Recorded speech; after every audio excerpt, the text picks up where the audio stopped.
আমরা করার ব্যবস্থা করবো। আপনাদের বলি শেখজলঙ্গির থেকে কিন্তু এটা চেষ্টা করে আমরা বাঘাখালী বিল, নদিয়া জেলায় 3টে বিল তার মধ্যে নাম তোলাতে পেরেছিলাম। তার মধ্যে একটা ছিল কিন্তু বাঘাখালী 3 একরের যে সম্পত্তিটা, সেই সম্পত্তিটা আবার নতুন করে সংস্কার করে তাতে জল হবে এবং সেখানে কোঅপারেটিভ করে গ্রামের লোক থেকে আপনারা যাতে সেখানে মাছ চাষ করতে পারেন, সেই মাছ চাষ করলে পরে আপনাদের রোজগার হবে। সেই তারপরে এই ভিডিও সাহেবের কাছে চিঠি দেওয়া হয় মৎস্য দপ্তর থেকে যে এইটা তাহলে এইখানে গিয়ে দেখা হোক যে এই জলাটা কতটা খরচ হতে পারে, সেটা জন্য কিন্তু টাকাও অ্যালোট করা। আমরা আজকে সেটাও ভিডিও সাহেবকে বলবো সেই কাজটা কতদূর হলো।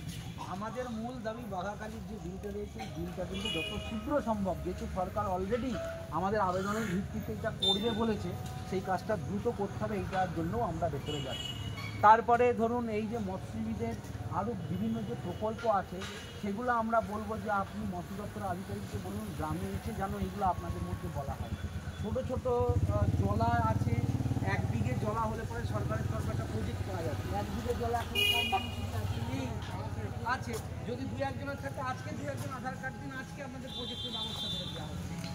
কার্ড আছে দেখে নিন, কথা বলে এখন আমরা ভেতরে থাকবো 8 ঘন্টা। যদি আজকে আধার কার্ড দিন, আজকে প্রজেক্টের ব্যবস্থা করে আর এইটা নিয়ে আপনাদের মধ্যে